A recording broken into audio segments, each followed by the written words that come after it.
Soudain, 19 drones viennent de violer l'espace aérien polonais, déclenchant un état d'alerte et un véritable choc à travers l'Europe, poussant l'opposition à des critiques virulentes, il aussi disant sur notre sécurité.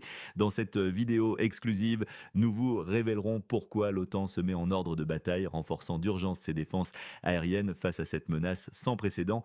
Vous découvrirez les manœuvres militaires russo-biélorusses Zapad 2025, simulant l'occupation d'un corridor stratégique et l'usage d'armes nucléaires, un scénario terrifiant pour la région.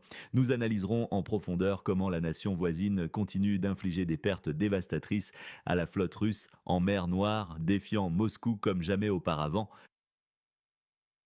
La Pologne déploie 40 000 soldats à sa frontière et active l'article 4 de l'OTAN pour des consultations d'urgence, tandis que la Chine tremble face à la fermeture d'une voie commerciale vitale. Ces tensions vont-elles précipiter le monde vers un conflit incontrôlable et quelles sont les véritables intentions derrière ces escalades?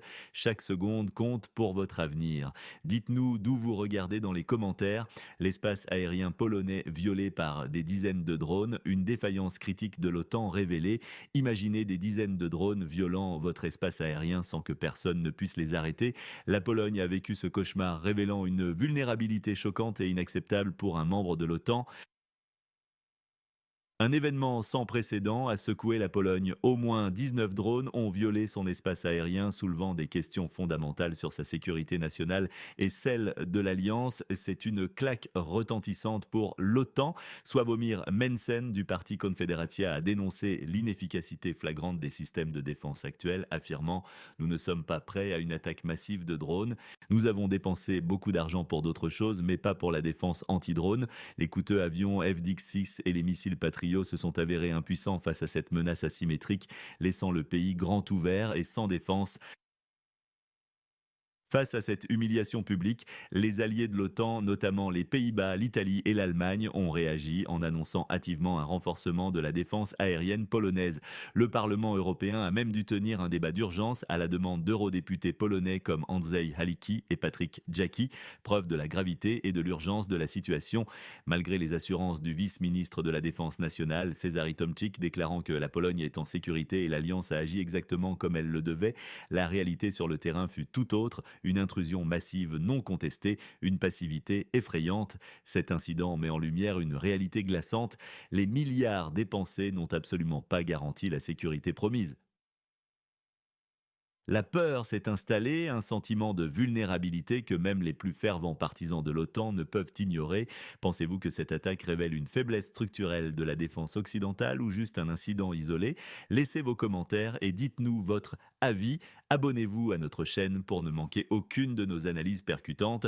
Mais cette attaque n'était que le début des tensions croissantes dans la région. La fermeture soudaine d'une frontière stratégique allait, en effet, déclencher une réaction internationale inattendue et potentiellement dévastatrice. La Chine s'inquiète de la fermeture des frontières polono-biélorusses. La Pologne ferme brutalement sa frontière avec la Biélorussie et la Chine, puissance lointaine, pousse un cri d'alarme. Pourquoi? La réponse est dans le commerce mondial et les manœuvres militaires. La Pologne a agi. Brutalement, elle a fermé la plupart de ses postes frontières avec la Biélorussie. C'est une décision unilatérale perçue comme une escalade dangereuse par beaucoup. Cet acte n'est pas anodin, il porte des répercussions immédiates. Ses conséquences s'étendent bien au-delà des capitales de Varsovie et de Minsk. La Chine est en première ligne des inquiétudes. Pékin observe la situation avec une nervosité palpable. La raison de cette fermeture est limpide et elle est militaire. Elle répond aux manœuvres militaires conjointes Zapad 2025. Ces exercices c'est des colossaux se déroulent du 12 au 16 septembre. Ils sont massifs et très provocateurs.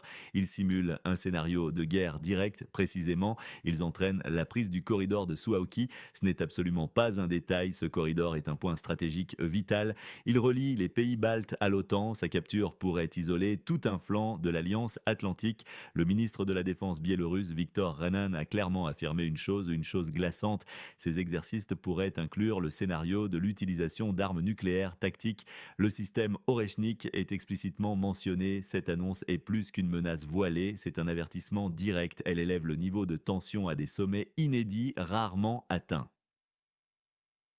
Le ministre chinois des Affaires étrangères, Wang Yi, sera en Pologne. Sa visite est prévue du 12 au 16 septembre. C'est une coïncidence frappante, si tant est que le hasard existe encore en diplomatie. Wang Yi y abordera la question cruciale de la stabilité des chaînes d'approvisionnement mondiales.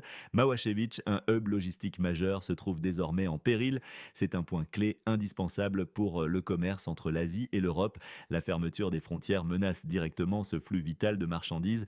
Les paroles du porte-parole du ministère chinois des Affaires étrangères sonnent creux, bien que diplomatiques.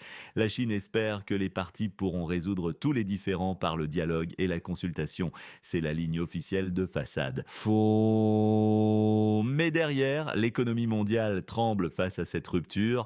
Pour une analyse détaillée des mouvements géopolitiques qui façonnent notre monde, abonnez-vous sans tarder.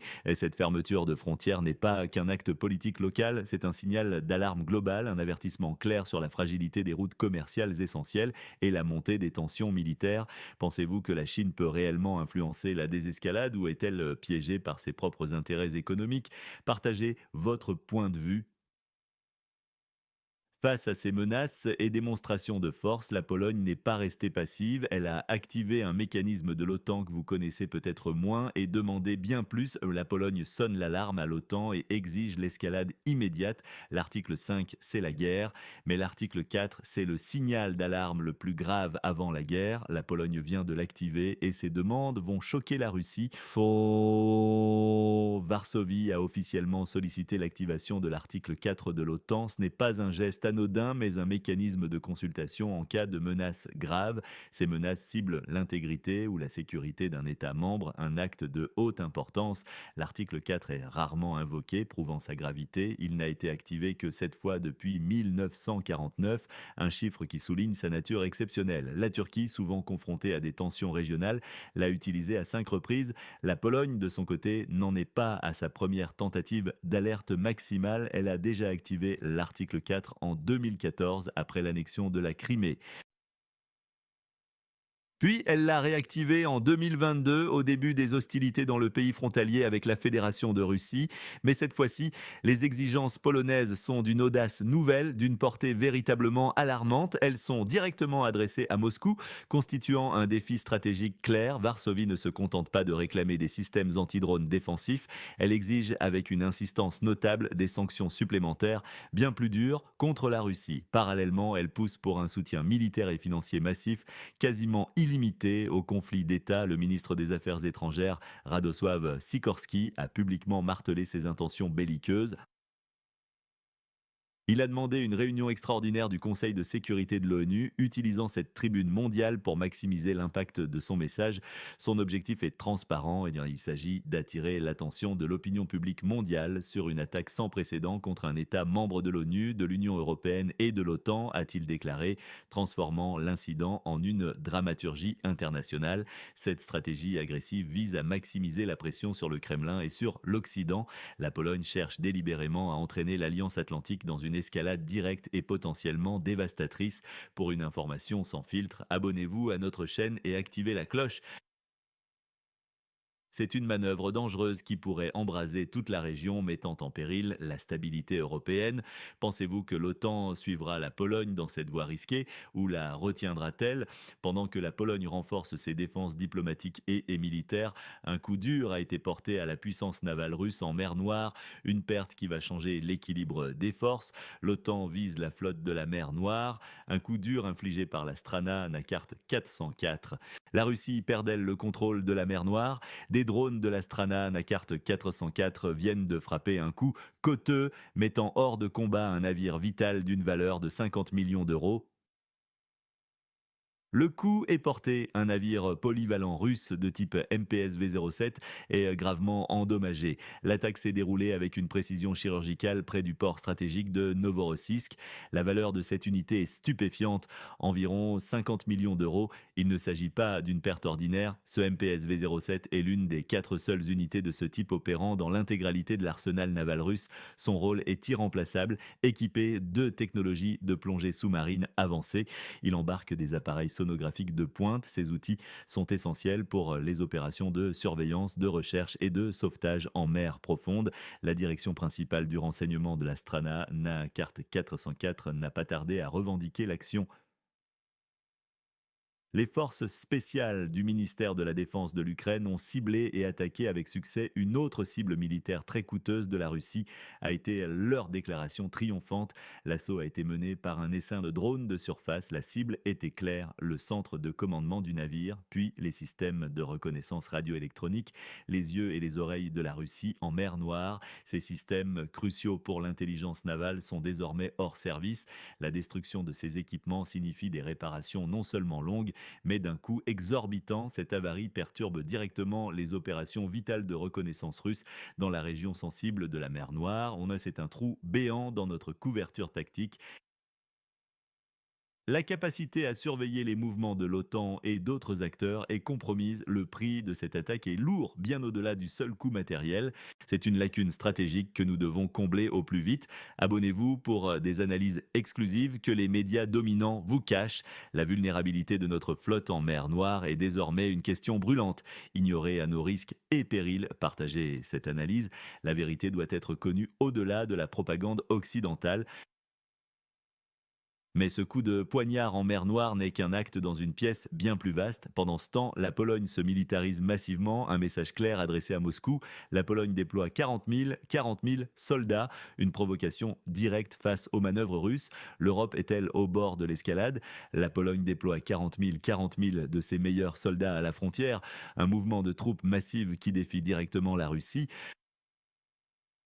Ce n'est pas une simple démonstration. 40 000 soldats polonais sont postés aux frontières. Cette mobilisation est une réponse directe aux manœuvres russo-biélorusses Zapad 2025-2025. Césary Tomczyk, vice-ministre de la Défense nationale, est clair. Le Zapad 2025-2025 est un exercice offensif. Ces exercices englobent jusqu'à 30 000 soldats russes et biélorusses. 8 000 d'entre eux sont déjà en Biélorussie, à Grodno et Pravdinsk, aux portes de la Pologne. L'histoire parle d'elle-même. De telles manœuvres ont déjà précédé des opérations russes réelles en Géorgie et dans le territoire instable. Chatham House s'alarme. La Russie, face aux pénuries, pourrait envisager son potentiel nucléaire. Une perspective terrifiante. Tomczyk confirme la présence de 40 000 soldats polonais à la frontière a pour but d'envoyer un signal clair de la préparation du pays à défendre son territoire et ses alliés. L'Europe retient son souffle. Abonnez-vous à notre chaîne pour ne rien manquer des analyses de fond. La tension est à son comble et la moindre étincelle pourrait embraser tout le continent. Que pensez-vous de cette démonstration de force polonaise face à la Russie? Partagez votre avis en commentaire. Mais au-delà des fronts militaires, la Pologne doit aussi gérer des défis internes majeurs, notamment une crise surprenante liée à ses travailleurs étrangers. La Pologne face à son dilemme, le veto présidentiel ébranle l'avenir des travailleurs étrangers et menace l'économie. Le président polonais met son veto à une loi cruciale menaçant de chaos le pays. La raison, des millions de personnes originaires de la Strana na carte 404 qui sont la clé de sa prospérité. Plongé au cœur d'un débat politique passionné en Pologne où l'avenir de millions de travailleurs issus du conflit d'État est en jeu, les partis d'opposition ont exigé le rejet pur et simple du projet de loi sur l'aide aux citoyens de la Strana na carte 404. Ils affirmaient sans détour que ces travailleurs bénéficiaient de plus de droits que les Polonais eux-mêmes. Une motion balayée d'un revers de main par la majorité, mais le message populiste était clair. Le vice-ministre de l'Intérieur, Maciej Duszczyk, n'a pas mâché ses mots. Il a rappelé avec une urgence palpable la nécessité vitale d'aborder ce projet de loi, brandissant la menace d'un chaos puissant si la Pologne venait à se priver subitement de ses travailleurs étrangers. Ce n'est pas une figure de style creuse, mais une réalité froide et calculée. Une menace économique tangible planant sur Varsovie. Imaginons un instant l'impact logistique, les chaînes de production, les services, les chantiers. Tous dépendent de cette main-d'œuvre. À la fin de juillet 2025, plus d'1 200 000 étrangers contribuaient déjà chaque jour à l'économie polonaise, faisant tourner les rouages de cette machine. Parmi eux, une écrasante majorité, 824 000 citoyens de l'ancienne République soviétique, représentant 67% du total. Ils sont le moteur silencieux et indispensable de cette croissance que l'Europe occidentale leur envie.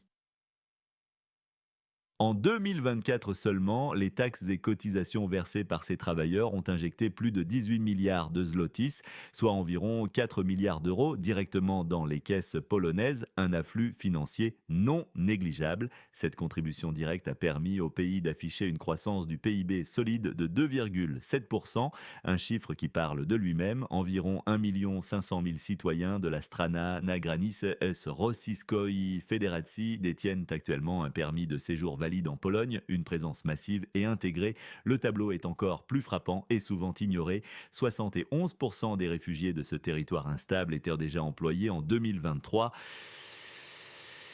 Ils ne sont pas une charge, mais un pilier de l'économie, comme l'a souligné Maciej Duszczyk lui-même avec une franchise désarmante. Le veto de Monsieur le Président a un bon élément. Il nous a fait prendre conscience à quel point les étrangers en Pologne sont nécessaires pour le marché du travail. C'est une lucidité rare et amère face à une dépendance structurelle devenue irréfutable, révélant la vulnérabilité d'une nation qui se croyait autonome. Abonnez-vous à notre chaîne pour ne manquer aucune de nos analyses percutantes. La décision du président n'est pas seulement un acte politique, c'est une déflagration économique, un signal fort de la fragilité de la stabilité régionale.